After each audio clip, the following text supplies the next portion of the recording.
Now, we're all quick to say, yes, I was a sinner, but a God hater. I hated God. What do you mean I hated God? It's exactly what the Bible teaches in Romans chapter 1. You hated God. As a matter of fact, let me share with you something. Sunday morning is the greatest hour of idolatry in America. Did you know that? Now, people always come to me when I say, you hated God. And they'll say, no, I didn't. I'll say, yes, you did. No, I didn't.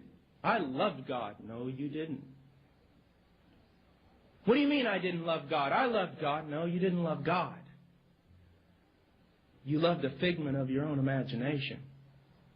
You know, pastors sometimes will ask me to come and teach on the attributes of God, and I'll always say, you probably don't want me to do that. Why? Because it'll probably split your church. Teaching on the attributes of God will split my church. Yes, it will. Because if I start teaching on the love of God, fine.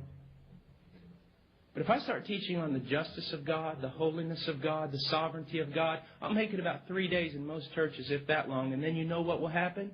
People will start standing up and go, that's not my God. I could never love a God like that. That's why people all over America today are sitting in churches and they are committing idolatry because they are not singing to the God of the Bible. They are singing to a God they made with their own minds that looks more like Santa Claus than he does Yahweh. Well, that's my God. Well, good luck.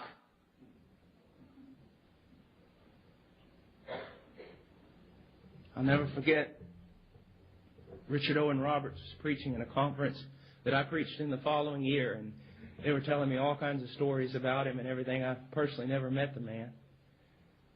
But I hope this is not an urban legend, but they said he was preaching somewhere, and he mentioned that AIDS was the judgment of God. And some lady got so angry she couldn't see straight. She stood up and she said, AIDS is not the judgment of God. And he said, ma'am, what is your proof? And she said, because little babies die of AIDS.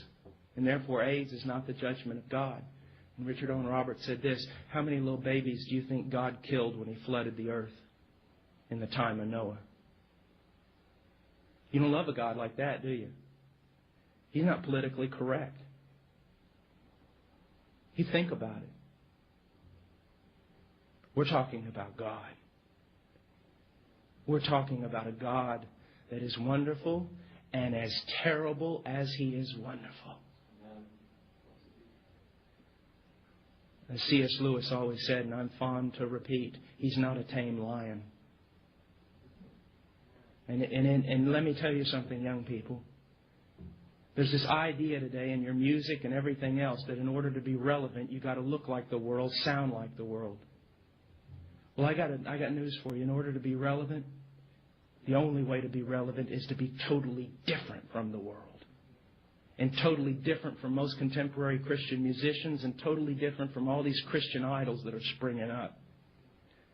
I would prefer that we put all of them in a boat, send them to an island somewhere and sing the doxology as we cut them loose and let them float. Because it does more harm than it does good. You want to be relevant? Then don't be politically correct. Be biblically correct. Oh, you're probably going to get stoned or burned at the stake. But you'll go out with the glory of God upon you.